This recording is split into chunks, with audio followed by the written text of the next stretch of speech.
contexto para o nosso excelentíssimo convidado de hoje, e daí já passo a palavra para você, tio Wilson. Então, essa é a disciplina Arte como Pesquisa, do curso de Mediação Cultural da UNILA.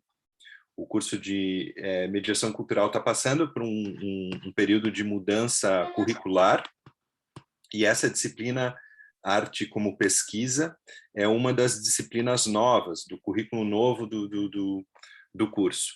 Então, basicamente, estamos desbravando um terreno que ainda não havia sido desbravado na UNILA, né? Estamos inventando o que é essa arte como pesquisa e temos discutido aí questões como pesquisa sobre arte, pesquisa através da arte, e a ideia de chamá-lo aqui foi por causa do excelente trabalho que você vem fazendo aí, né, tio Wilson, nas redes sociais, de divulgação artística, e, enfim, acho que tem um trabalho aí de resistência bem importante. Aí eu pensei que, em vez de te apresentar e ler o resumo do Lattes, seria mais justo que eu passasse a palavra para que você se apresentasse do jeito que você prefere e, enfim, fazer a sua fala aí. É muita alegria para a gente estar aqui tendo a oportunidade de ouvi-lo. E depois da sua fala, a gente abre para conversar com os estudantes. Eu sei que tem gente de fora da universidade que é muito bem-vinda também, e colocar algumas questões mais, vamos dizer, circunscrevendo aí o universo da nossa disciplina, que é a arte como pesquisa. Então, tio Virso, é uma felicidade tê-lo aqui conosco. Passo a palavra para você. Muito obrigado. Muito obrigado, Fábio, pela oportunidade. Eu quero agradecer a todos aqueles que estão aqui para me ouvir já de início. Você pediu para eu me apresentar, então eu me chamo Wilson André Moreira Gonçalves, sou mais conhecido nas redes como Tio Virso. Sou natural do Paraná, mais especificamente de Ponta Grossa. Eu fiz toda a parte inicial da minha formação, né, a minha licenciatura em artes visuais e a minha especialização em História, Arte e Cultura eu fiz na UEPG. Daí mais para frente eu fiz o meu mestrado e o meu doutorado em comunicação e linguagens. Toda a minha formação infantil, acadêmica, cultural, dietética, é uma formação paranaense. Mas eu, alguns anos atrás, né, finalzinho de 2019, me mudei para Cuiabá. E agora sou, né, também matogrossense, além de tudo. E ao longo desse período eu tive a oportunidade de pegar algumas das minhas experiências, né, algumas das minhas melhores experiências como educador, como arte educador ao longo desse período, como pesquisador, não só de arte no sentido mais restrito, mas de mídia, e transformar isso em um projeto. Lá em 2019, quando eu comecei a escrever para a página do Tio Virso, o alcance dela era bastante restrito e não tinha por que não ser. Assim, quando criei a página do Tio Virso, primeiro que Tio Virso é como eu era conhecido pelos meus alunos de ensino médio. Assim, então, não tinha nada de particularmente elaborado nisso, e a ideia era que fosse um nome que fosse reconhecível para os meus alunos de ensino médio. Então, a página de 2019, se vocês pegarem para ler as postagens que tem lá, não que eu aconselho vocês fazerem isso, porque são a pior parte do meu trabalho até hoje, mas se vocês forem ver, vocês vão notar que elas têm uma característica, tem uma caracterização que é muito mais dirigida para um público que é aluno regular de ensino básico e que está buscando dicas, na verdade, para entender um pouco melhor a disciplina de arte. E foi com o passar do tempo que eu fui criando uma identidade maior, não apenas uma identidade visual, que foi fundamental, né? Assim, eu criei certas marcas registradas e tal, criei né, os personagens que fazem parte, que são recorrentes dentro dos memes que eu faço, criei uma estética específica para os memes, e, acima de tudo, uma proposta que era muito mais abrangente do que a anterior. Então, a proposta hoje em dia do Tio Wilson, na verdade, é mais do que simplesmente oferecer dicas para estudantes, assim, para tentar reforçar o conhecimento que eles já estão tendo por outras vias, é ser né, assim, ser uma centelha, assim, tentar instigar as pessoas a gostarem de arte no geral. Assim, a minha expectativa é que o meu trabalho seja sempre um trabalho que inicia nas pessoas uma vontade por conhecer arte, por se interessar por arte. Então, não é em nenhum momento a minha ambição, assim, chegar e, né, trazer um conhecimento fechado. Né? Não é a minha ambição tanto ensinar quanto instigar. Assim, a minha proposta é justamente encorajar, deixar as pessoas curiosas e daí encorajar elas a buscar se aprofundar naquilo. Né? Se elas tiverem interesse e curtirem o que eu ofereci, beleza, é possível que elas vão atrás de outros conhecimentos, talvez elas assistam algum documentário algum dia, algum filme algum dia e falem, ah, nossa, eu lembro disso daqui. Né? Ou talvez elas pesquisem mais a fundo, ou talvez elas não tenham também essa curiosidade, mas aí se elas não tiverem curiosidade, pelo menos algum conhecimento, um fragmento, conhecimento curioso ali, elas têm algo que é sempre interessante, divertido e lúdico. Essa é uma parte muito importante da minha proposta. Assim, eu parto do princípio que conhecimento é algo lúdico. Conhecimento não precisa ser, ele frequentemente mas o conhecimento não precisa ser algo pesado e, acima de tudo, não precisa ser algo desagradável. Eu falo isso com tranquilidade porque, para mim, nunca foi. Né? Assim, adquirir conhecimento, para mim, sempre foi, em grande parte, uma aventura. Então, eu tento passar isso um pouco para as pessoas. A ideia de que adquirir conhecimento para fazer coisas, adquirir conhecimento para você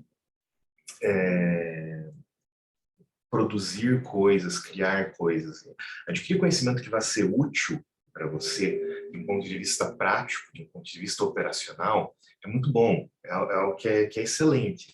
Mas é um tipo de conhecimento que você nunca vai conseguir apreciar na sua complexidade, justamente porque é algo que você vê como uma meta, né? Uma meta não, você vê como um meio para um fim. Enquanto que um conhecimento que ele não é imediatamente útil para você, é um conhecimento que faz você refletir, né? E que ele pode ser muito mais instigante, muito mais interessante, porque ele não vem de um lugar de necessidade, ele vem de um lugar de curiosidade. E eu sempre parto do princípio que eu sou. E por isso que a gente sempre valoriza mais conhecimentos que não atendem a necessidades imediatas nossas, porque eles são interessantes. Né? E eu percebi que isso acontecia, percebi que essa relação acontecia, quando eu vi o, o modo, né, quando eu comecei a entender o modo como a memetização da internet funcionou. O meme, ele é nada mais do que uma forma intensificada e acelerada de como o conhecimento opera. Assim, então,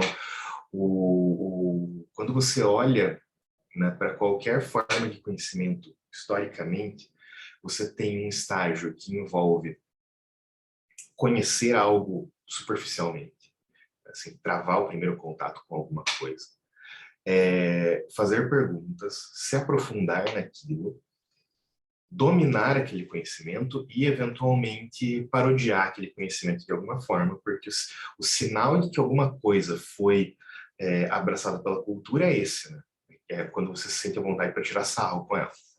Assim, o sinal de que algo está entranhado em uma cultura é o momento em que você consegue rir daquilo. E o meme, o que ele faz, ele é esse processo, só que ele é esse processo de uma forma intensificada e de uma forma acelerada.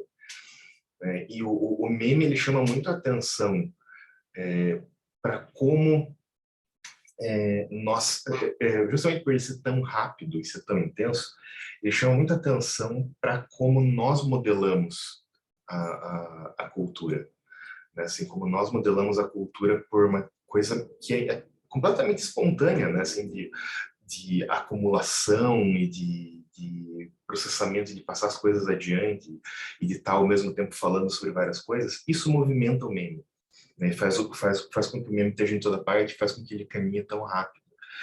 Daí eu olhava para essa dinâmica pensando em como que eu podia usar isso.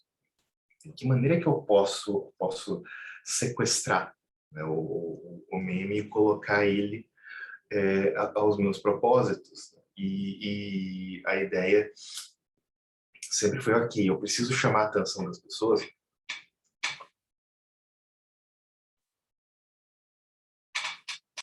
É importante que eu criasse uma persona, né, que eu tivesse algum tipo de charme para chamar a atenção das pessoas, e que daí, dessa forma, né, eu expusesse esses conhecimentos, preferivelmente de uma maneira que sempre deixasse um desejo de aprofundamento.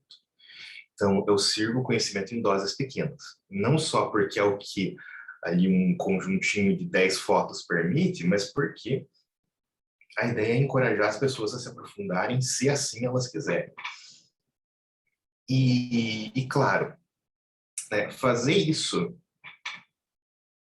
pelo conhecimento em arte, para mim era né, o fundamental, porque o conhecimento em arte, de todos os conhecimentos possíveis, é o que é mais descaradamente inutilizado no discurso das pessoas. Então, no discurso do dia a dia, no discurso das pessoas, nenhum outro conhecimento ele é tão fechado de inutilidade como o conhecimento artístico.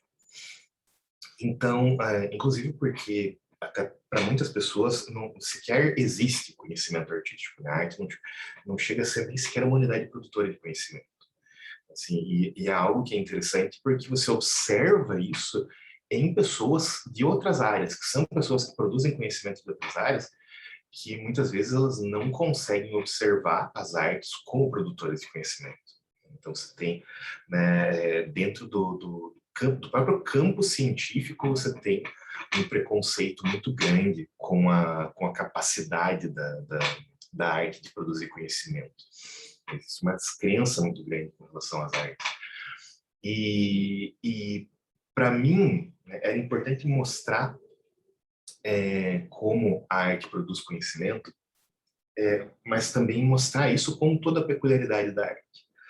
Então, eu fiz artes visuais eu fiz artes visuais me formei em artes visuais em 2006, né, na UEPG. E quando eu saí da UEPG, eu certamente gostava de produzir arte, mas eu não me sentia capaz de ser um artista. E daí eu passei muitos anos depois disso me esquivando de qualquer possibilidade de ser chamado de artista, de ser considerado artista. E aí, a partir do momento que eu vi o que eu precisava fazer para a página funcionar, né, para a página ter um alcance maior, atingir maior pessoas, para ela funcionar melhor, eu vi que eu ia ter que começar a ser meio artista. Né? Então, eu ia ter que começar não só a colocar ali as imagens e escrever os textões, eu ia ter que criar né, uma visualidade, criar uma cultura visual que permitisse às pessoas absorver melhor, assimilar melhor aquele conteúdo. Né? E foi aí que eu me vi na situação de criar os memes mesmo, assim, trabalhar criando esses microconceitos visuais ali que funcionam como unidades de conhecimento. E nisso, claro, eu fui tentando várias coisas, né? Eu fui experimentando de tudo nesse processo.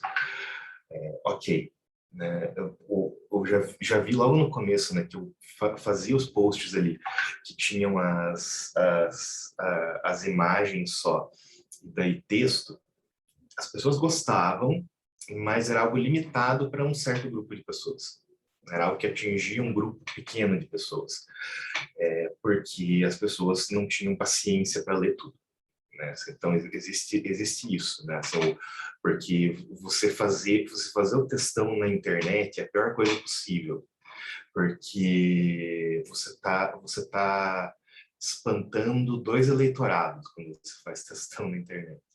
Você está espantando as pessoas que têm uma certa idade e que até gostam de ler bastante, mas não gostam de ler numa tela de um computador ou no monitor no celular. E você está espantando as pessoas que já cresceram lendo em monitor e tal, mas que não têm paciência para um texto tão longo. Então, a pior abordagem que você pode escolher é o textão, porque ele não agrada a ninguém, a não ser quem está escrevendo. Então, eu precisava escolher uma abordagem nova. Daí, eu fui pensando, ok, eu posso quebrar isso daqui em memes mais clássicos. Eu fui estudando, né, o formato do meme para tentar criar o meu meme. Assim, e daí fui criando e funcionou a princípio, mas não tinha ainda uma estética muito bem definida, foi algo que eu tive que construir, né? Foi algo que eu tive que tentar várias vezes e que eu tento constantemente até hoje. Assim, é parte do meu processo continuar pensando, ok, será que esse formato que eu tenho aqui é o ideal ainda para tratar desse assunto que eu quero tratar agora? É uma pergunta que eu me faço toda semana. Então, eu preciso repensar constantemente. Assim. E tem essa, assim, que muitas vezes a linguagem do meme ela é algo que pode ser acachapante, né? Assim, mesmo para a pessoa que está criando. Então, às vezes eu olho para alguma coisa assim, que eu fiz e eu penso, ok. E daí ali eu usei assim, né, alguns recortes que são completamente estranhos. Eu usei um textinho em Comic Sans, assim, e daí eu penso, ok, isso daqui parece muito desagradável de se olhar, parece uma coisa muito feia, mas ao mesmo tempo eu paro para pensar e eu mostro para outras pessoas e eu vejo que funciona por causa dessa estética, porque essa estética ela acaba chamando a pessoa, né? E essa estética que vai deixar a pessoa envolvida e ela vai ler e ela vai entender e fazer as ligações ali. Porque se eu tivesse adotado, sempre que eu adoto uma estética um pouco mais elaborada, né, assim, com né, elementos visuais mais bem definidos, uma diagramação melhor e tal, né, uma fonte um pouco mais elegante, as pessoas acham bonito, mas a compreensão delas diminui. Então, eu fico nesse meio do caminho de encontrar os dois, assim, de encontrar algo que seja uma estética marcante, mas que seja compreensível também. E tudo isso, como eu disse, foi um processo, né? Foi algo que não foi desenvolvido aos poucos, assim, não veio pronto. Né? E, em grande parte, também foi algo que foi sendo modelado à medida que o meu público se modelava. Então, o meu público começa como um público de estudantes, principalmente. Estudantes de ensino básico. Aí ele parte para abranger amigos meus que, por sua vez, convidam amigos seus, então começa a ter pessoas da área de arte, ou então pessoas da arquitetura, do design, da moda, que começam a seguir a página. Essas pessoas, elas fazem certos comentários, né, e elas se interessam pela página, e às vezes elas pedem para eu tratar de certos temas, que são temas que não são necessariamente temas que eu tenho intimidade, porque não foram temas com os quais eu me acostumei quando eu era estudante. Então, daí o modo como eu trato dessas coisas, claro, eu vou ter que estudar, tem que eu vou ter que estudar, mas não é apenas procurar livros e procurar documentários e procurar entrevistas e procurar artigos e matérias, etc. Eu vou ter que aprender a usar a linguagem, né, para essas pessoas. E é uma grande oportunidade, porque ao mesmo tempo eu vou estar falando a língua delas para tratar de um tema que elas gostam, e se eu for bom, eu vou conseguir fazer isso de uma maneira que seja educativa para quem não é daquela área, porque alguém que não é daquela área vai começar a ficar íntimo daquela linguagem e vai sair dali com um pouquinho mais de conhecimento. Então, a partir daí, eu comecei a me reformular, e cada vez mais me reformulando, ao ponto que hoje eu tenho cravado, né, assim, muita coisa muda, a minha diagramação muda, os clichês que eu uso mudam, assim, o modo como eu trabalho o texto é completamente inconstante, eu mudo de maneira geral como eu escrevo. Tem algumas coisas que eu mantenho, né, assim, que foram ficando com o passar do tempo, que elas têm a ver com a ideia de que a ideia né, porque o tio Virso, para mim, foi um recurso, né, porque assim, eu pensava que o tio, né, ele é alguém que está mandando essas coisas como se ele estivesse num grupo de WhatsApp mandando para a família.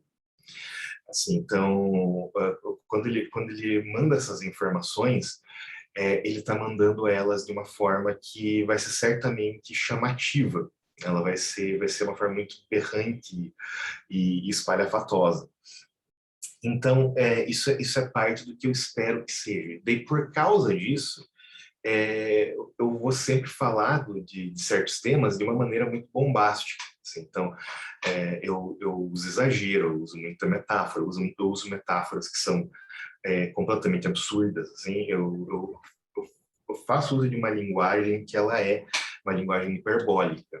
Assim, e eu cometo todo tipo de erro em português. Assim, eu aboli pontuação, coloco pontuação só quando eu posso colocar pontuação errada. Faço todo tipo de subversão da língua, porque isso chama a atenção das pessoas. Mas daí também, ao mesmo tempo, tem todo o lado da pesquisa que é necessário. E daí essa que é a parte que é digna de ser mais esmiuçada, que justamente é o processo da pesquisa. Né? Então, por quê? O tempo todo eu sou confrontado com pelas pessoas que seguem a página, com temas novos ou com coisas que elas gostariam de ver sendo trabalhadas. E a primeira questão assim que eu olho, né, é lógico que eu tenho, né, esse meu panorama de formação, né, artes visuais, história, arte e cultura, comunicação e linguagem, e eu olho para um tema assim, e eu penso, ok, o que eu tenho, né, de arcabouço intelectual próprio para tratar disso? E daí eu vou vendo, né, e como eu tenho essa formação, eu me formei em 2006, e daí, né, meu diploma mais recente de doutorado, que é de 2020, o que eu tenho, né, para falar sobre esse assunto, o que eu tenho para acrescentar sobre esse assunto. E é claro, como a maioria dos pesquisadores brasileiros, eu tenho uma bibliografia defasada. Né? Assim, eu tenho uma bibliografia que ela não necessariamente é ruim, mas que ela é desatualizada. Né? Assim, que ela carece de infusões novas. Né? Assim, ela carece de um material que produza assim uma certa mobilidade, uma certa ginga, né? Então, a partir daí, sempre que eu vou começar uma semana, né, e essa é uma das coisas boas de todos os posts da semana terem um tema só, né, que torna muito mais prático para mim, é que eu posso daí visitar minha bibliografia, ver o que eu tenho que pode ajudar a tratar desse tema. Eu faço basicamente o mesmo processo que qualquer pessoa faz para produzir um artigo, tá? Parece insano falando porque eu estou fazendo meme e todo mundo acha que vai ser a coisa mais fácil do mundo, mas é basicamente o mesmo processo de criar um artigo. Eu faço um fichamento, eu faço um levantamento de bibliografia, eu examino as fontes, eu faço um fichamento, né? Eu olho para aquilo que eu posso usar, eu testo citações, assim, eu vou encontrando formas de parafrasear os autores, às vezes não consigo, às vezes eu tenho que usar diretamente as palavras dos autores, em alguns casos. Né? Faço essa relação de autores que vocês veem nas referências, porque eu sempre coloco as referências do meme, né? E a partir daí eu vou construindo o texto, que vai ser um texto grosso, que eu vou ter que refinar para poder encaixar no meu espaço. Né? Então, eu uso como mídia principal o Instagram, os posts que vão para o Facebook são posts do Instagram, então a minha limitação é contar toda a história que eu preciso contar num carrossel de 10 imagens.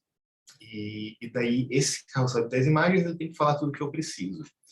Daí eu preciso pegar todo aquele levantamento que eu fiz e daí cortar ele até ele ter o formato certo.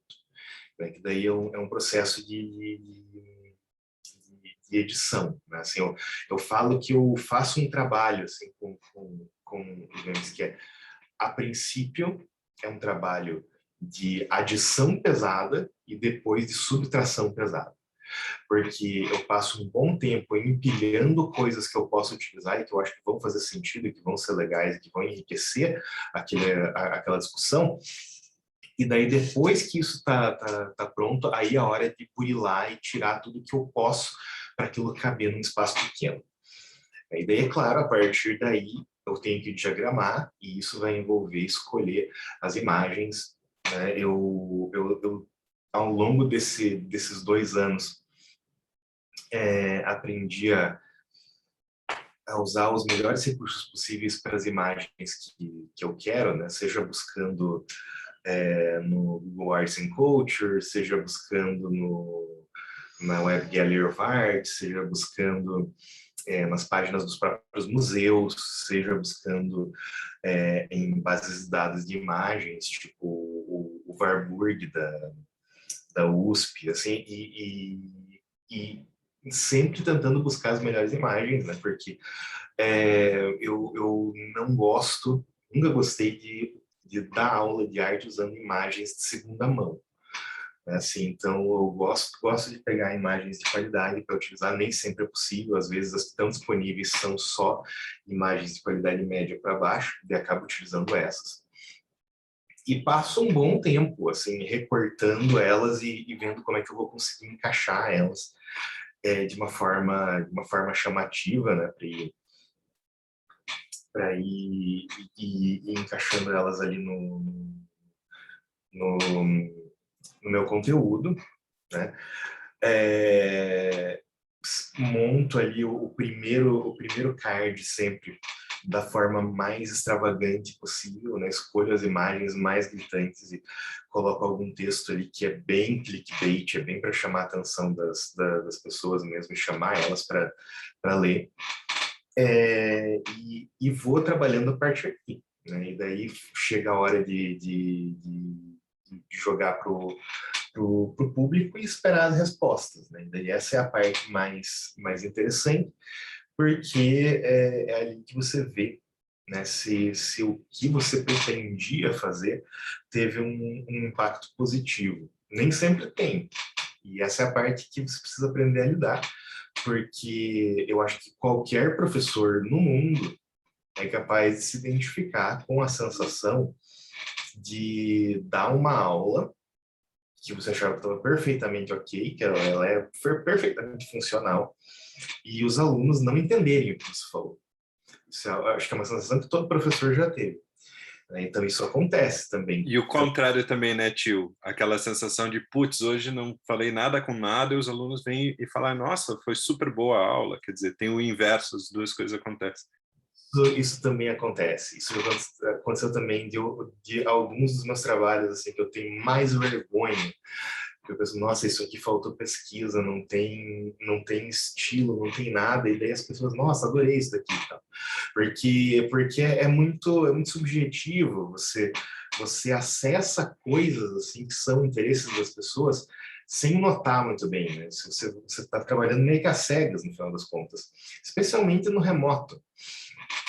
E daí você nunca sabe exatamente qual que é o ponto que você vai acionar, que vai ser o que vai causar a paixão das pessoas.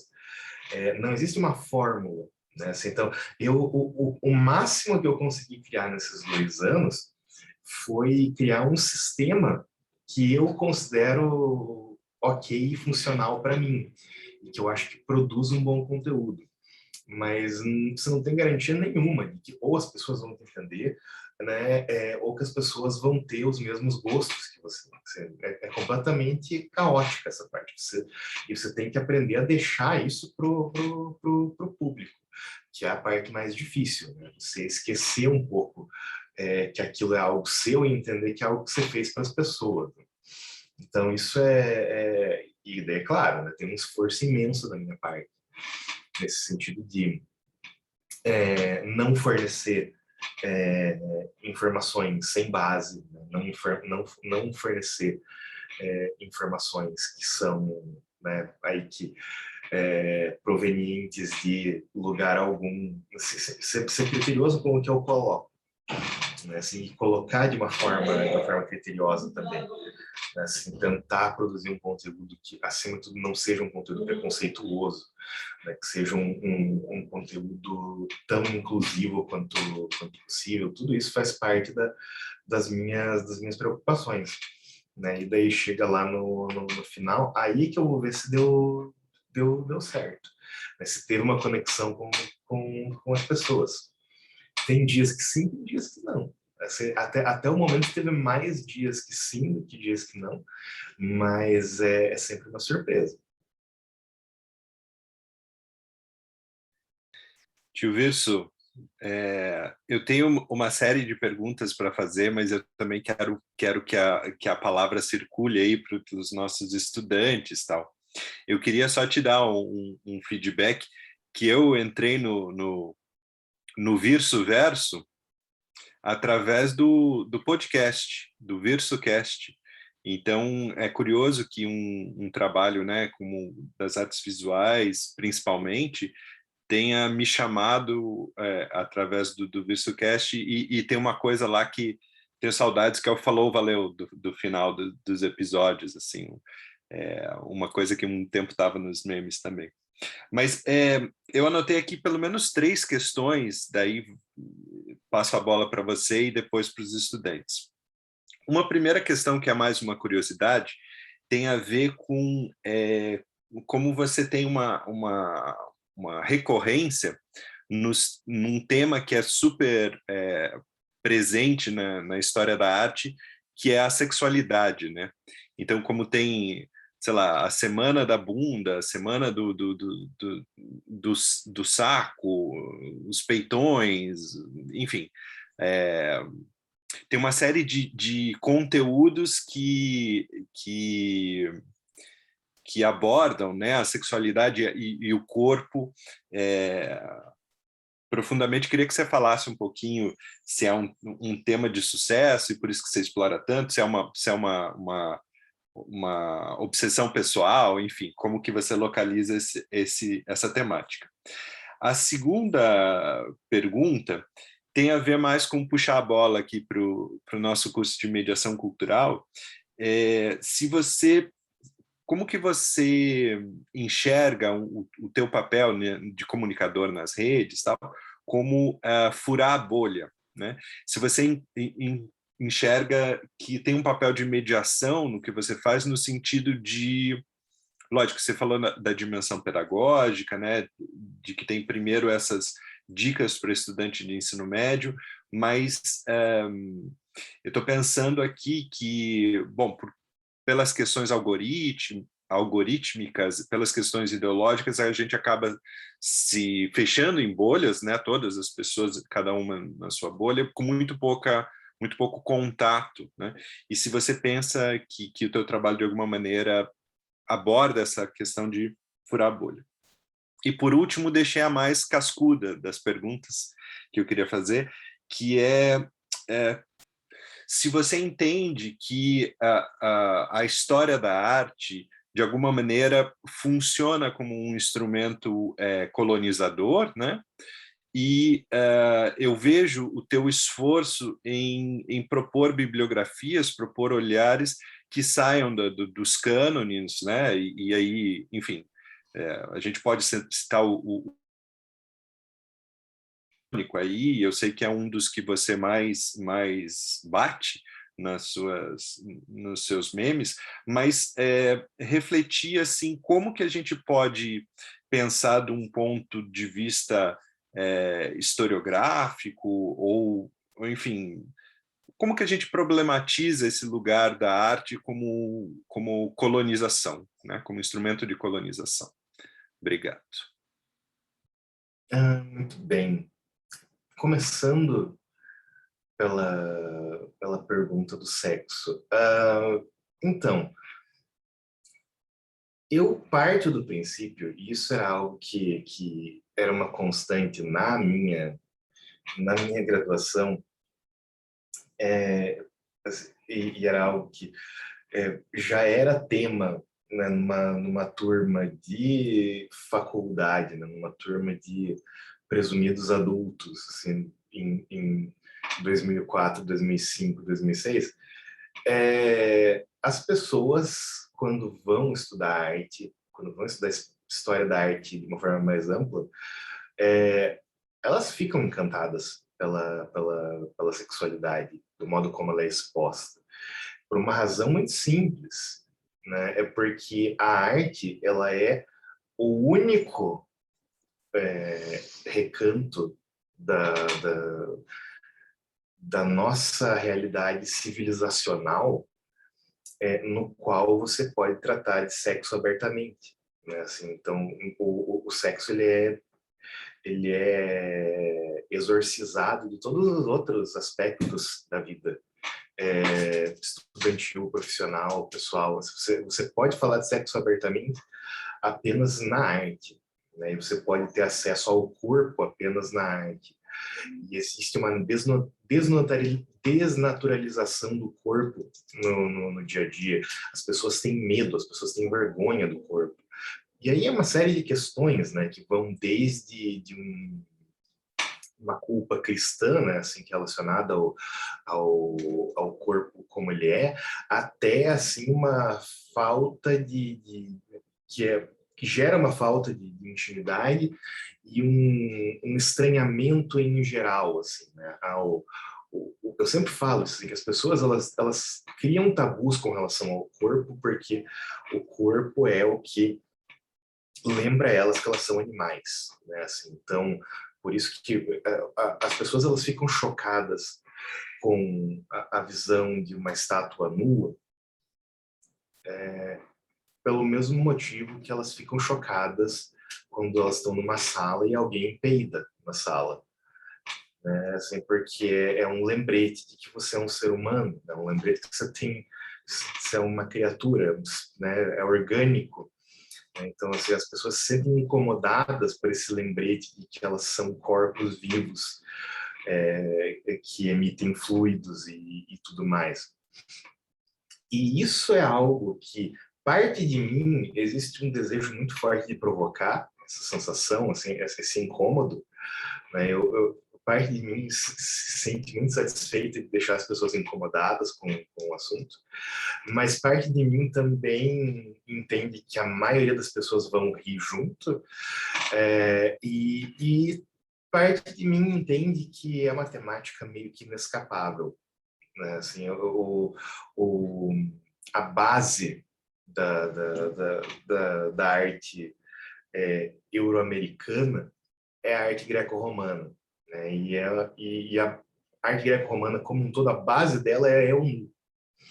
Assim, então, de uma maneira ou outra, você vai ter que lidar com isso. Se você vai falar de história da arte e falar que, em grande parte, a história da arte greco-romana ela se estabelece por abraçar o nu, da mesma forma que a arte europeia medieval se estabelece por negar o nu ou relegar o nu a um posto de maldição e de escamoteamento, né? E a nossa relação, ela sempre é uma relação que tem ela está marcada por esse confronto. Então, isso é algo que a gente tem que expor. Agora, eu mesmo, né, assim, eu tenho uma coisa que eu simplesmente gosto muito de falar dessas coisas. Né? O Paulo Freire tem uma frase que quase ninguém cita, do Paulo Freire por razões óbvias, né? O Paulo Freire ele disse uma vez numa entrevista: eu sou um homem sensual. Né? E essa frase ela é muito emblemática, porque, né, o que ele estava querendo dizer é que ele gostava de sacanagem. Né, assim, e ele não tentava esconder isso. Várias vezes ele contava histórias e momentos da vida dele e tal, que eram momentos de sacanagem. Né, assim, e ele dizia: para mim isso é um sintoma que eu estou vivo. Para mim isso é tão forte quanto, assim, quanto a minha pulsão pedagógica de querer que as pessoas aprendam, querer que as pessoas sejam felizes, é um outro sintoma que eu estou vivo. Né? Assim, eu acho que essa interpretação faz muito sentido. Né? Assim, as pessoas, elas às vezes não querem entender que você ter essa relação com o corpo, que é uma relação de reconhecimento, de ver que o corpo está lá, e de entender que o corpo faz... Né, o corpo é você, é o teu ser, então você tem que ter uma boa relação com ele, que possa ser uma relação, inclusive, cômica, uma relação íntima, inclusive cômica, é algo que torna a vida muito mais fácil, porque é uma celebração da vida. É basicamente isso, né, que me leva a dar esse tratamento assim, para esses temas, sem me delongar muito. A segunda questão... Oi? Oi, estamos aqui. Acho que foi lá. Fui eu que cortei um pouquinho. Ok. Então, a segunda questão, que era sobre furar a bolha, essa questão ela é algo que é mais complicado, porque é algo que eu não sei nem se eu resolvi. Eu acho que eu posso oferecer a minha proposta, né, o meu caso como proposta, mas quando eu comecei, a minha intenção era atingir um grupo limitado de pessoas. Era atingir pessoas que ou estavam estudando algum conteúdo de arte no ensino básico, ou pessoas que já conheciam e que daí iam lá e iam curtir alguma piada interna, assim, pessoas que já faziam arte, sabe, você uma piada interna. Só que com o passar do tempo, eu fui fui me dando conta de que se eu colocasse certas coisas, se eu tratasse certas coisas, eu ia atingir um público que eu não tinha previsto, né? Que era um público muito mais geral. Então, eu podia atender, como eu disse agora há pouco, pessoas da arquitetura, pessoas do design de moda, né? Pessoas que tinham interesse periféricos. Eu podia atender pessoas que muitas vezes se debatem, inclusive, com a ideia, né, de se considerarem artistas, como é o caso de tatuadores, por exemplo. São pessoas que às vezes, elas não se sentem à vontade em círculos de discussão de teoria de arte, de história da arte, porque elas se sentem excluídas. Só que daí, como eu sou esculhambado, na minha página elas se sentem à vontade. Né? Assim, então, eu comecei a perceber isso, assim, que certas questões de estilo se tornam questões de conteúdo, na verdade, porque você acaba atraindo um público diferente, né? E várias pessoas, assim, o maior elogio para mim até hoje, desde que eu comecei a fazer isso até hoje, é a pessoa chegar para mim e dizer, olha, eu não gostava de arte ou eu não me interessava por arte, e daí a sua página me fez mudar de ideia. Assim, eu tinha uma conhecida, tem uma amiga que a falecida mãe dela seguia a página, que ela faleceu recentemente. E assim, era uma senhora, uma dona de casa, que não teve nenhuma formação universitária e ela adorava a página. Né? Assim, para mim, o maior elogio, né, era que ela conseguia sentir que a página era para ela, que contemplava ela, mesmo ela sendo completamente fora do meu nicho acadêmico, né, assim, do tipo de conteúdo que eu produzo. Ali eu estava ela e ela adorava o conteúdo. E daí eu fui vendo, inclusive, que ela não é a única pessoa nessa situação. Tem várias pessoas ali. Que o primeiro contato delas com arte está sendo pela minha página, com arte de museu e tal. Assim. O primeiro contato que não pareça chocante, né? Que não seja algo que está sendo imposto para elas e tal. Algo prazeroso, né? Algo vivo, algo orgânico. E isso é algo que me dá esse vislumbre, assim, ok, é possível transcender, né, a nossa esfera, porque eu acho que uma das maiores angústias, isso independente da área, da pessoa que produz arte, né, isso pode ser para as visuais, pode ser para as cênicas, pode ser para a música. Eu acho que o maior pavor que todo mundo tem, né, e eu acho que todo mundo aqui conhece esse pavor do qual eu vou falar, é você sentir que você está lá performando para os teus amigos só. Você está lá performando para o mesmo público de 12 pessoas que você sempre performou, e nunca sai daquilo, nunca transcende, né? E você nunca consegue estar diante de um público que não seja aquele que você conhece da faculdade, mais alguns agregados. E eu consegui transcender essa sensação, porque hoje eu sinto que eu estou falando com gente que vem de todo lugar e que tem né, assim, todo tipo de relação com o que eu faço, tipo de relação diferente com o que eu faço. Então, assim, furar a bolha é algo que eu ainda sinto, assim, eu não sinto certezas com relação a como falar disso, mas eu sinto que, porque também eu não sei qual que é o alcance que eu tenho real. Eu sei que ele é um alcance grande, eu sei que ele é um alcance que a gente pode ambicionar, né, que a gente pode, se aconteceu, pode ser reproduzido. E eu gostaria de ver sendo reproduzido. Eu gostaria de ver muita gente fazendo versões melhores do que eu faço. Né, e ver isso como algo natural, né, as pessoas encarando com naturalidade a coisa de divulgar conhecimento artístico, científico dessa forma. Porque eu acho que realmente é possível atingir todo um grupo de pessoas dessa forma que a gente não conseguiria atingir de outro. E daí a terceira questão é descolonização da história da arte. A descolonização da história da arte. Tá. Essa é a mais complexa, né? Porque nossa, essa questão assim num evento acadêmico, isso daria um quebra-pau.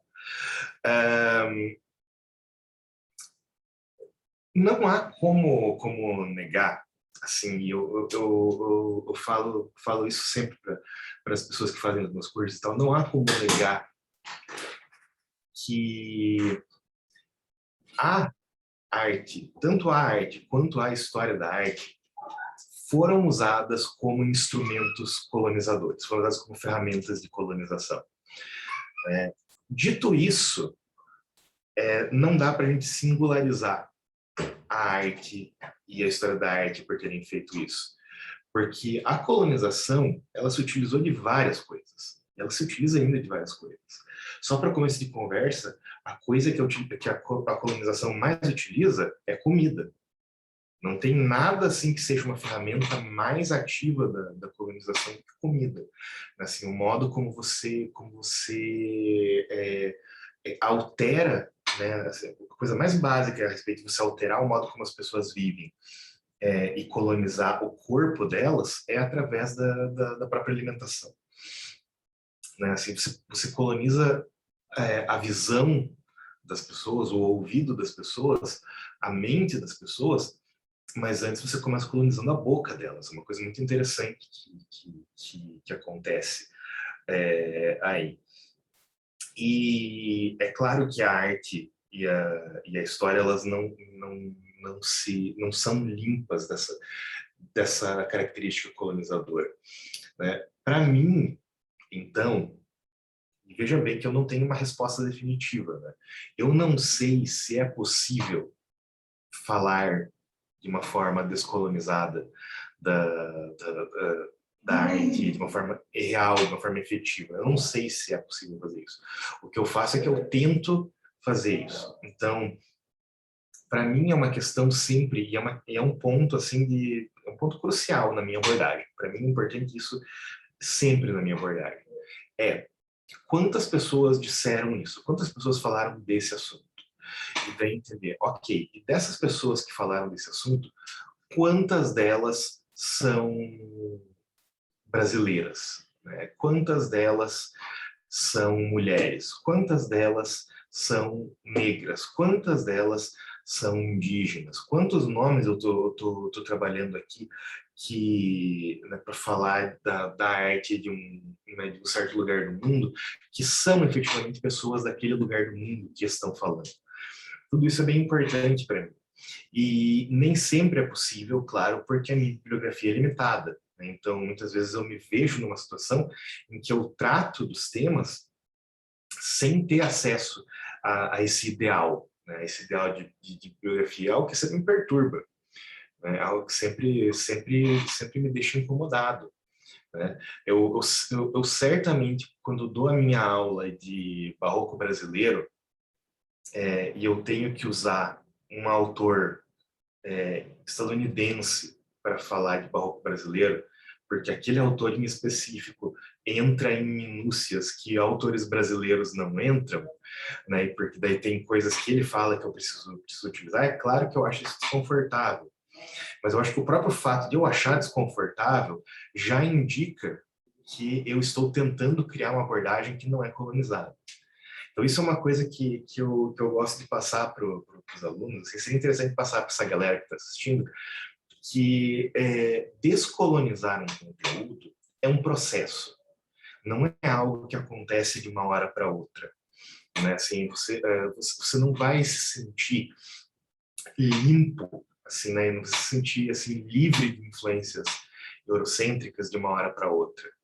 Né? Assim como eu acho que provavelmente a parte mais sofrida que a gente não fala, né, nesse processo todo é para as meninas que escrevem os seus trabalhos e tal, e que muitas vezes você vai olhar nas referências bibliográficas das meninas só tem homem, né, só tem autores. E daí se a menina é mais consciente assim de questões de gênero, ela pode se sentir horrorizada por isso, ela pode ter uma crise de identidade por causa disso.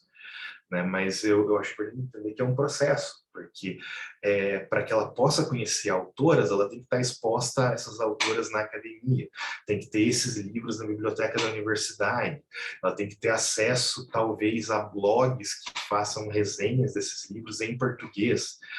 Então, tem toda uma série de fatores, assim, e eu acho que é importante a gente começar a entender, né, essa decolonialidade do conhecimento em termos práticos. É como o que pode ser feito, o que pode ser operacionalizado.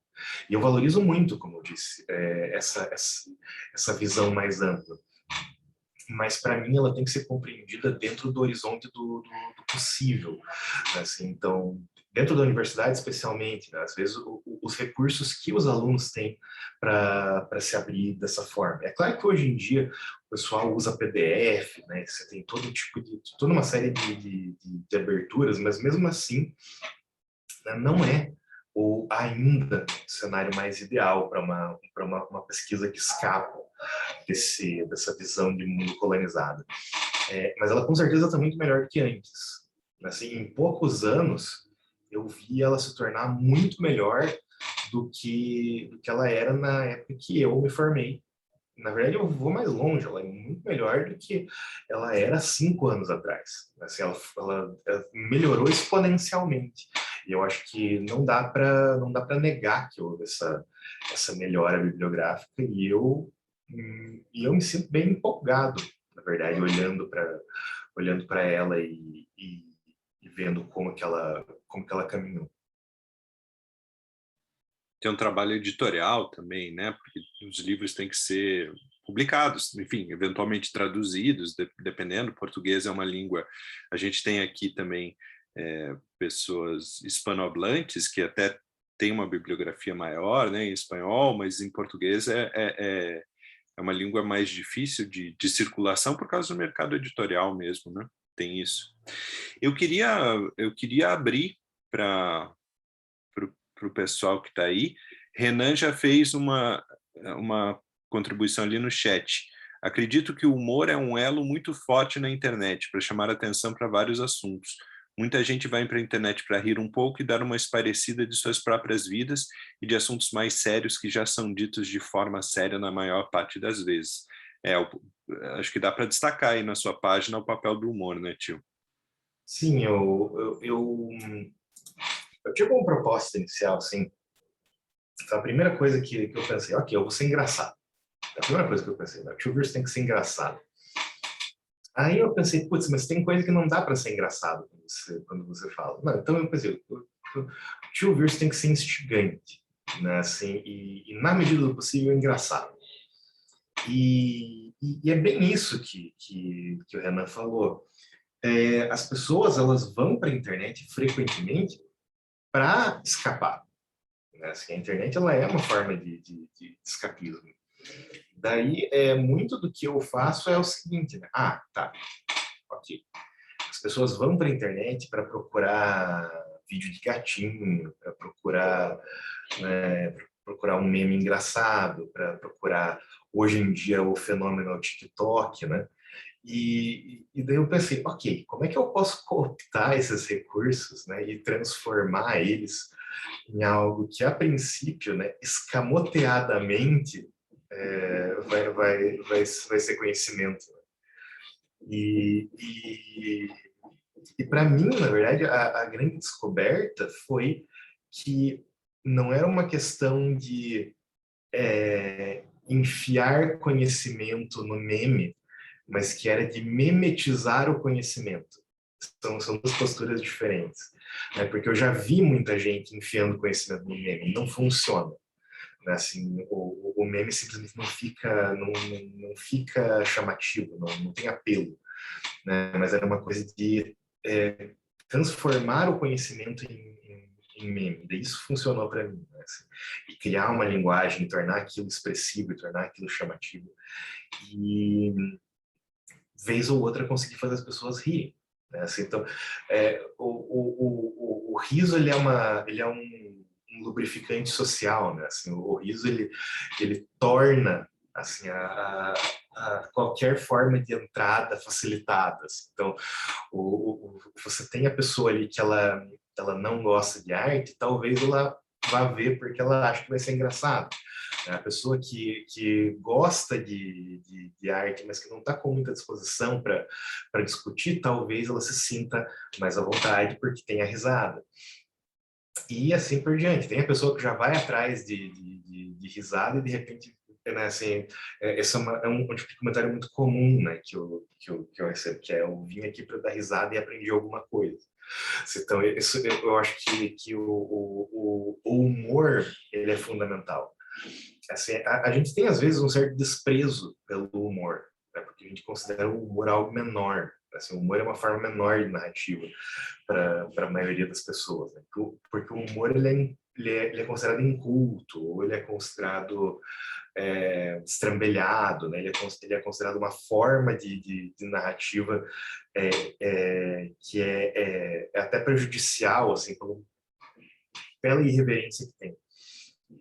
Mas eu acredito que o humor é conhecimento, né? E ele pode ser a abertura para a gente introduzir muita coisa legal. Concordo também. Passando a palavra, Sara fez uma contribuição no chat ali também. Sinto que é um grande processo coletivo também, que foi desde as caricaturas e os quadrinhos, só que o meme acabou sendo não só a evolução disso, mas também um universo discursivo muito profundo, onde referência é tudo. Por exemplo, essa saída da língua correta que seja intencional. Por isso que não funciona meme publicitário, eles não se aprofundam no discurso todo da leitura da imagem, né? É bem isso, assim, porque o meme, né, e existe inclusive até uma teoria, assim, uma linha teórica dentro da comunicação, parece que fala que o meme ele é uma espécie de hiperimagem, né, porque ele não só é uma imagem, mas ele é uma imagem que existe sempre em diálogo com outras imagens, né? Então, quando você vê um meme, em parte a reação que você tem, ela não é só aquele meme isoladamente, mas a todas as referências que ele faz. Ele é o pessoal da semiótica chama de palimpsesto, né? Assim, ele é uma coisa, ele tem várias camadas de sentido, ele é plurissemiótico, né? Assim, e isso é algo que torna ele um fenômeno muito orgânico e muito único, né? É todo um universo que existe ali e que ele faz, claro, muito mais sentido quando você observa ele dentro de todas as relações que pode ter. E realmente tem vários casos assim de marcas e de empresas e tal que tentam fazer meme e não conseguem, assim, não dá certo, porque ele não tem assim uma compreensão dessa relação, né?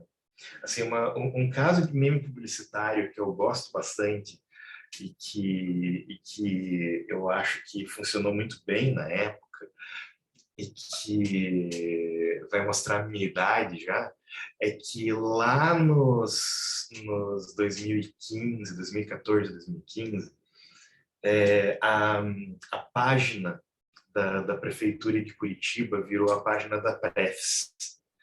E eles tinham um mascote que era a capivara, né? E daí eles faziam uma série de memes todos os dias usando capivaras. E aquilo foi algo assim que ganhou o Brasil, assim, tipo, não ficou só popular em Curitiba e no Paraná, ganhou o Brasil os memes da Prefeitura de Curitiba. Aquilo foi, acho que, uma das campanhas virtuais mais bem sucedidas que eu já vi. E fez sucesso porque as pessoas que produziram o material entendiam, né, essa complexidade do meme e a ideia do que alcança as pessoas e a ideia dessa capacidade de reprodução e de difusão que é própria do meme. E é algo que eu sempre tenho em mente, né, assim, quando eu estou trabalhando, quando eu estou criando meu material. Eu sempre penso no caso da Prefs, porque para mim é muito exemplar. Eu acho que ali também tem uma coisa de encarar a comunicação institucional, né, de um ente de Estado com humor. Isso também tem um grau de novidade, né, porque tem uma quantidade de risco nisso, né, as comunicações institucionais são sempre tão ciosas, né, enfim, do que pode implicar em termos jurídicos, tal, e ali tem uma comunicação institucional de risco, digamos, humorada e de risco.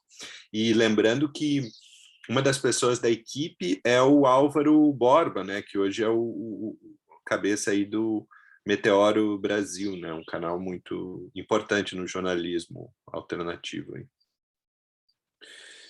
Pessoal, mais perguntas, colocações, estamos abertos. Quero ouvir demandas para o Tio Visto, vamos aproveitá-lo.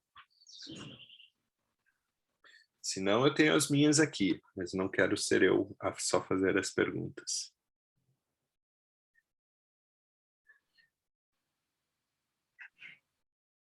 Quem vai? Renan, por favor. Olá, bom dia. Bom Estão me dia. escutando, né? Sim. Primeiro, queria agradecer ao Fábio, ao projeto, pelo encontro, dar uma rompida assim na rotina das aulas remotas, acho bem bom, assim, bem refrescante. E ainda mais uma outra pessoa, de um outro contexto, que traz uma outra trajetória e a gente pode fazer negociações, né? Então, obrigada pela mediação. E a minha pergunta é mais no sentido de pensar na lógica do algoritmo. E porque, assim, eu tenho uma amiga que ela acabou de lançar uma página de astrologia.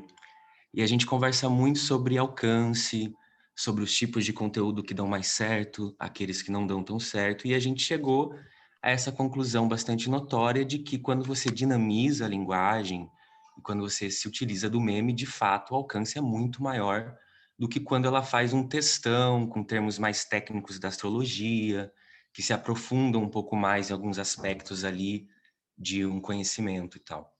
E daí eu fico me perguntando, porque uma coisa que me chamou a atenção na fala do tio Virso é sobre e se, e somente se essas pessoas quiserem, elas vão aprofundar sobre o tema. A gente não tem a garantia de quem vai aprofundar e se vai aprofundar. Então eu fico pensando, não sei se o tio Virso tem assim, como que é esse feedback, né, das pessoas que acessam esses conteúdos, se elas falam que aquilo realmente abriu portas para elas pesquisarem mais sobre aquele assunto, ou se elas só ficaram na superfície do tema e passaram para outro post, porque na internet a gente sabe, né, até autoanalisando o meu uso nas redes sociais, muitas vezes eu estou lendo um texto e de repente aquilo me desinteressa e eu já passo para o próximo. Então, assim, existe a lógica ali operando, existe um time para o interesse efetivar a ligação com o conteúdo ou não e você já passar para o próximo. Então, eu queria saber como é que é esse feedback, se a galera, enfim, qualifica um pouco melhor o debate a partir do post, a partir do meme, a partir do humor, a partir dessa forma mais sintética e mais dinâmica, né? Muito bem. Então, o feedback, ele é sempre algo complicado, né, com redes sociais, porque você está na dependência dos comentários e do que as pessoas falam para você no privado. Assim, então, isso e felizmente eu tenho bastante feedback para rolar. E o que, né, assim, eu suponho é que para muita gente o conteúdo seja essa coisa, né, que você falou, assim, essa dinâmica do meio de, né, vou consumindo que nem Cheetos, assim, né, leio esse post, vou para o próximo assim por diante, sem me aprofundar em nenhum deles. E é evidente que muitos vão consumir dessa maneira. Da mesma forma que, né, uma aula não consegue impactar todos os alunos presentes. Da mesma forma que um livro vai ser lido por, né, 100 pessoas, das quais talvez 30 façam uma leitura mais aprofundada dele. Então, sempre vão ter aqueles que vão ficar na superfície. É algo que é inevitável com qualquer mídia. O que dá para a gente esperar é realmente causar esse impacto nas pessoas que leve elas a terem curiosidade, leve elas a não pararem ali. E eu, felizmente, tenho muitas respostas do tipo, né, assim, que vão desde...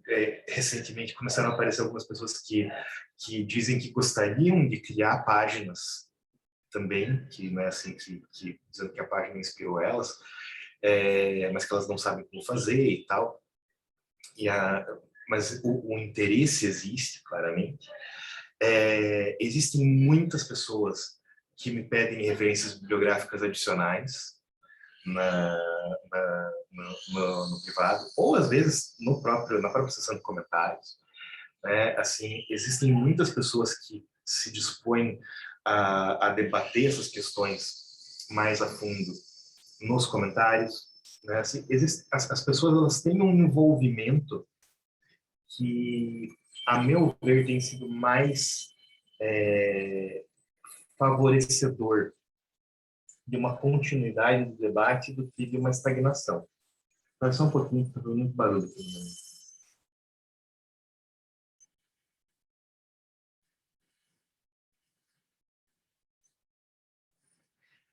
E, para mim, o maior termômetro disso é quando eu vou fazer a avaliação dos dados da página, e o que eu observo é que, ao longo da história da página, os posts que têm maior repercussão, os que agregaram maior número de comentários, maior impacto, maior alcance, são aqueles que tratam de questões que não tem como resolver em poucas palavras. São posts assim que eles realmente levam a uma discussão que é uma discussão que extrapola a mídia simples ali, né? Então, assim, os meus posts sobre arte e fascismo, por exemplo, eles geraram um interesse violento, assim, geraram um interesse muito grande, e eles certamente não são posts singelos, assim, eles não, né, eles não um pouco conhecimento, né, de uma forma primária. E mesmo assim, eles atraíram um interesse fora do comum. Então, é o que me chamou a atenção, porque eles não são posts engraçados, eu não uso uma linguagem simples neles, e de alguma forma eles tiveram uma ressonância muito grande. Né? Assim, então, eu consigo ver que na seção de comentários as pessoas estão ali pedindo referências, e daí vem outras pessoas e dão referências para essas pessoas e tal, e daí tem toda uma discussão que continua. Então, eu sou bem otimista nesse sentido, que eu acredito que certamente vai ter muita gente que vai consumir de uma forma rápida e não muito problematizadora o conteúdo. Vai haver. Existe, com toda certeza. Mas, ao mesmo tempo, eu fico muito feliz com quanto feedback eu tenho de casos em que isso não aconteceu. Assim, quanto feedback eu tenho de casos em que as pessoas saíram dali encorajadas a querer saber mais sobre o assunto. E um dos indicadores disso é justamente quando as pessoas nos comentários, assim, elas começam jogando uns comentários, não, como assim isso? Não pode ser. E daí, alguns minutos depois, elas voltam porque elas estiveram pelo Google e andaram lendo coisas que falam, nossa, é verdade, não acredito nisso. Como é que isso acontece? Eu não sabia. Então, existe uma... eu acredito que eu consegui construir um público assim que tem essa curiosidade, essa capacidade de ir além, né, na busca pelos conhecimentos, e que certamente vão, por exemplo, me corrigir se eles sentem que algo que eu coloquei não é sólido, não é uma informação sólida, e que vão completar se eles sentem que o que eu falei não é completo. Então, eu acho que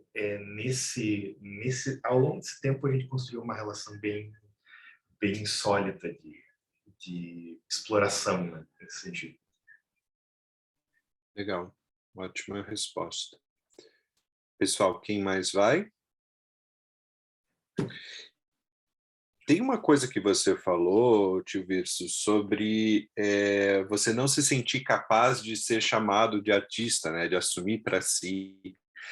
E essa foi um dos temas da primeira aula, né? Teve até uma metáfora que um dos estudantes falou, na real falou em outra disciplina, mas eu trouxe para essa disciplina, que é o sair do armário artístico, né? As pessoas às vezes estão no armário artístico e tal. E daí eu queria pensar essa saída do armário que tem a ver com, enfim, com várias questões, né? Desde você se projetar numa área que possivelmente vai ser difícil do ponto de vista econômico, até um certo preconceito, enfim, social das famílias, você vai fazer coisa de vagabundo, etc., né? Mas também pensar isso porque me interessa muito essa ideia da pesquisa através da arte, né? Então, eu queria saber a sua reflexão a respeito do momento que você se entende como artista, fala, ok, tudo bem, eu organizo a minha existência a partir dessa identidade artista. Como que isso vira também um caminho para você conhecer coisas através da arte, né? Queria saber se você tem alguma reflexão a essa ideia. Nossa, essa é profunda, assim, eu parto do seguinte, assim, né, que o meio artístico, e como eu tenho muitos amigos que são da área, assim, ele é o meio que eu mais ouço as pessoas falando eu quero parar com isso, eu quero largar a mão disso, eu quero procurar outro trabalho. É o segundo meio que eu mais ouço isso.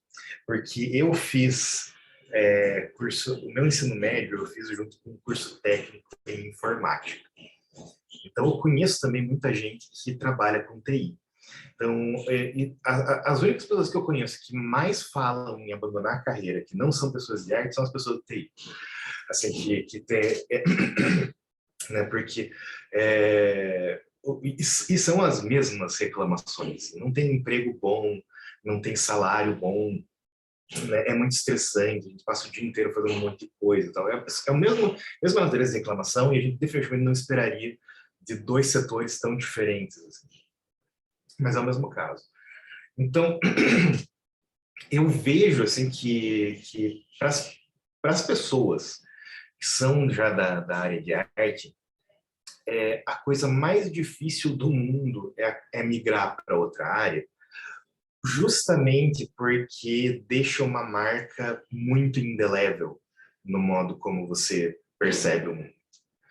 Assim, a relação que a gente tem com os nossos sentidos, ela muda completamente, e a gente nem vê isso acontecendo. Né? Mas assim, a relação que a gente tem com os sentidos, ela muda completamente o modo como a gente assimila a realidade. Né? Assim, porque quando você vê, você tá olhando para coisas tão singelas assim quanto o modo como as pessoas se movem, né? O ruído de uma cidade, o modo como se arranja a casa de uma pessoa, assim, tudo isso fica entranhado assim na tua mente, e é algo que você não consegue escapar. O olho artístico, o ouvido artístico, né, o corpo treinado artisticamente, ele não tem como você dessintonizar ele. Né? Ele, uma vez treinado, ele simplesmente se abre para o mundo de uma outra forma. Né? E eu acho que você se reconhecer, né, artista é algo muito difícil, mas você se desconhecer artista é pior ainda, porque você vai ter que se confrontar com a ideia de que você tem um corpo de artista, a uma certa altura o seu corpo é um corpo de artista, e isso é algo que vai te acompanhar sempre. Então, eu vou dar um exemplo assim, disso que é bem coisa mais corriqueira do meu cotidiano. Né, assim, é que eu paro assim e olho para uma coisa e começo a falar, mas isso daqui veio desse lugar aqui, porque daí você pode ver que é desse jeito assim, porque tem isso daqui, na verdade, tem esse significado, isso por causa disso. E daí quando eu vejo, né, a pessoa me pergunta, mas onde que você está vendo tudo isso? Não, isso daí é assim porque né, assim, eu tenho o olho para ver coisas nas coisas, né? E isso é algo que vem de ter uma formação artística. É algo que vem de ter uma formação artística. É algo que simplesmente, né, assim, o corpo foi já afetado por isso. E é claro que é muito é muito fácil, né, numa realidade tão desfavorável, você pensar, ok, eu preciso ganhar vida, eu vou para outro meio, né? E é algo que é muito tentador de se buscar. Eu acho que eu sempre falo para os meus alunos assim, você tem que pensar bem, porque, né, hoje em dia está difícil para todo mundo, né? Assim, então não é mudar de emprego não é uma solução automática mais, né? Porque está difícil para todos os empregos. Mas ao mesmo tempo, quando a pessoa consegue mudar, é impressionante como se torna difícil, né, assim, o processo de adaptação, porque uma vez que você tem e eu vejo isso assim, quando, por exemplo, a pessoa tem a formação de artista, e daí ela vai migrar para uma área que é adjacente, mas que é mais técnica e menos criativa. Assim, então, essa pessoa ela vai, por exemplo, para o design. Nossa, essa pessoa sofre tanto. Né? Assim, porque de repente ela está ali numa situação em que ela não pode usar todas aquelas ferramentas que ela tem, que ela sabe que ela tem. Então, o ser humano é difícil, né, nesse sentido. É muito difícil da gente se entender. E depois que a gente se entende, é muito difícil da gente se aceitar. Eu, hoje em dia, consigo me ver. Assim, consigo me ver como artista, consigo me ver como artista visual, consigo me compreender como alguém das artes. Mas isso é algo que levou um tempão, né? Assim, porque tem toda uma série de medos envolvidos aí, né? Tem desde medos, nossa, e se eu for artista e eu for um artista ruim? Né? Nossa, e se eu for artista e eu for um artista bom, mas ninguém me reconhecer, né? Ninguém me der o crédito que eu mereço? Ou então, mas e se eu for artista e eu nunca consegui ter recursos para produzir as coisas que eu quero produzir? Nossa, é muita coisa, muitas variáveis envolvidas. E hoje eu consigo me entender como artista, não por outra coisa além de que, caramba, né, é o modo como eu vejo o mundo, é o modo como eu produzo, né, é o modo, o que eu quero fazer, é o que eu gostaria de deixar para as pessoas, como eu gostaria de atingir as pessoas. Acima de tudo, eu gostaria de afetar as pessoas. E se você gosta de afetar as pessoas, então é hora de sair do armário como artista, porque essencialmente o que a gente faz é isso, a gente afeta as pessoas. Então, é uma questão super espinhosa essa, mas eu acho que vale a reflexão. Eu não tenho uma resposta definitiva, com certeza. Tem uma coisa existencial mesmo, né? Porque eu acho que, imagino que no seu caso, assim como o meu, assim como a Angie que está aqui, que é professora da Unila também, né? Que, enfim, é coordenadora do Poéticas do Entre, que é esse projeto que é desenvolvido aqui na Unila, tem essa interface entre o papel do artista e o papel do professor, né? E de pesquisador, mas enfim, a gente mistura esses dois papéis de algum jeito, né? Eu sempre digo que eu me entendo como uma pessoa que quer fazer arte e quer ajudar as outras pessoas a fazer arte também. Né? E ajudar pode ser várias coisas, né? Desde uma formação mais técnica até pensar junto, enfim, tentar fazer circular a arte, né? Pessoal, ainda temos um tempinho, o microfone está aberto. Quem vai?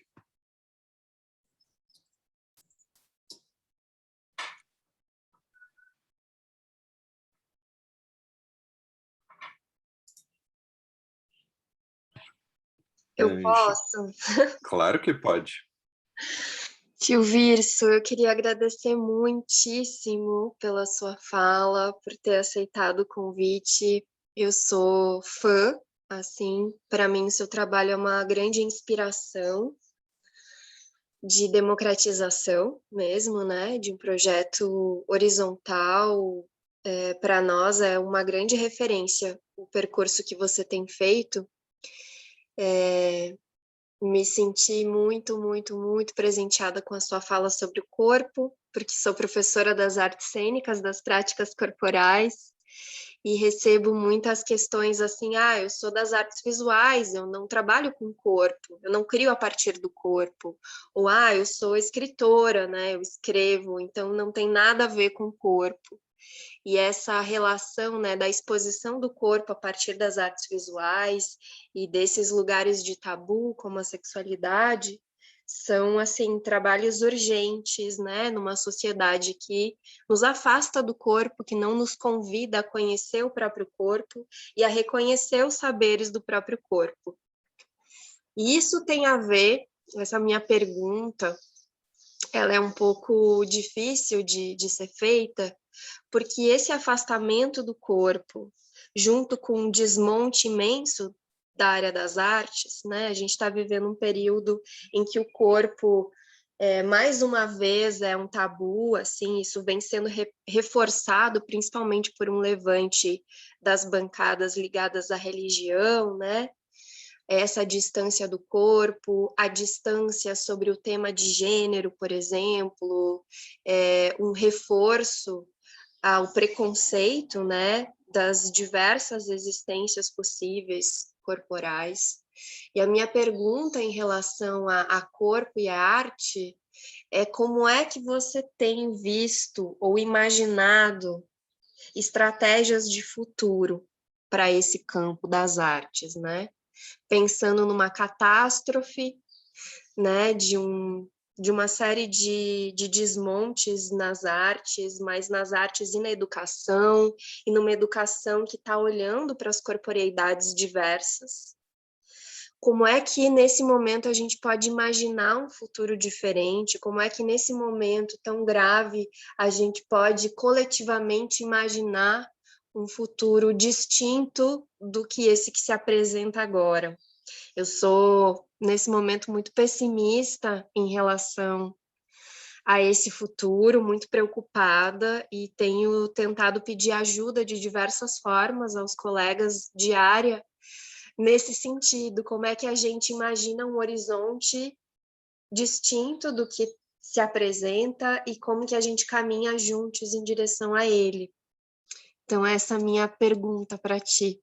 E agradeço mais uma vez pela fala. É incrível. E, enfim, agradeço pelo seu trabalho incrível e sou muito fã. Obrigado. Bom, eu sempre me vejo numa situação complicada, assim, quando eu vou responder essa questão em particular, porque eu sou depressivo, né? Assim, então eu tenho momentos assim de extremo pessimismo, e daí eu rebato eles com momentos assim de um otimismo descontrolado, assim. Eu falo assim em muitos sentidos como alguém que foi professor de ensino básico até muito recentemente. Eu fui professor de ensino médio de 2010 até 2019.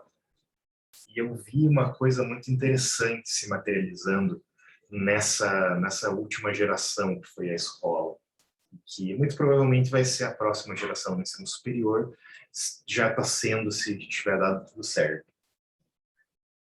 Que é ver assim, que cada vez menos o mundo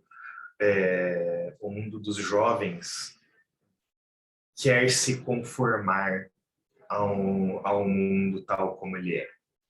Assim, eu sinto que essa juventude que está em processo de formação agora é muito possivelmente a juventude mais radicalizada que a gente vai ver em décadas. Né? Assim, eu falo isso porque eu cresci nos anos 90, consequentemente. A minha juventude era tipo zero radicalizada. Assim, ela não tinha nenhum nível de politização real. Assim. Por quê? Porque essa juventude de agora é a primeira juventude que está questionando os lugares de exclusão dos seus corpos. Né? São adolescentes trans, são adolescentes gordos, são adolescentes neuroatípicos que estão pela primeira vez deixando claro que eles não vão aceitar não serem vistos, né, ou serem simplesmente colocados no banco de reserva. E a gente vê que esse surto de conservadorismo que tem, né, esse surto dos setores mais, tanto dos setores religiosos quanto dos setores mais socialmente conservadores mesmo, assim, tal, economia e tudo mais, eles estão se tornando mais aguerridos justamente porque eles sentem que existe uma ameaça, né? Assim, quando a gente vê a bancada evangélica agindo como ela está agindo, ela não está agindo assim porque ela é forte, ela está agindo assim porque ela tem medo. Ela está agindo assim porque existe toda uma geração de brasileiros que não vai mais aceitar ser diminuída. E eles estão deixando isso claro, né? Assim, e eles estão começando a se tornar ativistas. E isso está sendo algo que está sendo evidenciado. Eu acho que é absolutamente pavoroso que eles tenham que ser, que eles tenham sido colocados nessa situação, que eles vivam num mundo no qual eles têm que lutar para viver, né? Eu acho ridículo isso, eu acho patético que a gente, enquanto sociedade, tenha criado essa conjuntura, mas eles estão. E eu acho que a nós cabe lá estar com eles, né? Cabe reconhecer os direitos deles e estar apoiando eles nessa luta, né? Eu penso, inclusive, que muitos desses jovens, eles vão ser grandes expoentes nas artes, né? E já estão começando a ser, em todas as áreas, no cinema, no teatro, na música. Nós temos uma forte tendência no Brasil hoje de querer fazer de tudo para esfacelar o divergente, né? Assim, nós temos uma tendência de destruir o diferente. Mas, mais do que nunca, o diferente tem muito fôlego para brigar na nossa história. Eu acho que é daí que vem o meu otimismo. Assim, eu ter tido tantos alunos que são, sem assim nenhuma hipérbole, são pessoas de guerra, né? São pessoas que foram discriminadas desde a infância e que o mundo vai aceitar elas, queira ou não, porque são pessoas que estão aí para dizerem que elas existem e que nada pode ser feito com relação a isso, por mais que as pessoas queiram, né, viver num suposto mundo mais tradicionalzinho, conservador e padrão. Então, e tudo isso vem claro na minha opinião, e aí que o que se fala, né, é fundamental, corpo, né? São pessoas que elas olharam para os próprios corpos e elas tiveram essa consciência, né? O meu corpo, né? As pessoas querem que o meu corpo não exista. Se as pessoas querem que o meu corpo não exista, elas querem que eu não exista. Assim, e isso vai gerar uma transformação. Vai levar tempo, não vai ser algo fácil, não vai ser algo indolor, vai ser algo que vai causar ainda muito sofrimento, mas eu sou otimista com relação ao longo prazo por causa disso. Porque eu sinto que tem esse pessoal da nova geração vai ensinar todos nós, né, a entender que nós somos corpos e que ter um corpo é estar vivo e é estar bem, e é a base da existência, e que todos os corpos têm direito de existir. Eu acho que isso é algo que é fundamental, né? Eu posso estar sendo, assim, ridiculamente otimista com relação a isso. Eu admito, não tento dizer que não, né? Mas eu tenho respostas positivas o suficiente para acreditar, né? E acima de tudo, não conseguiria fazer de outro jeito, porque eu conheço muita gente divergente,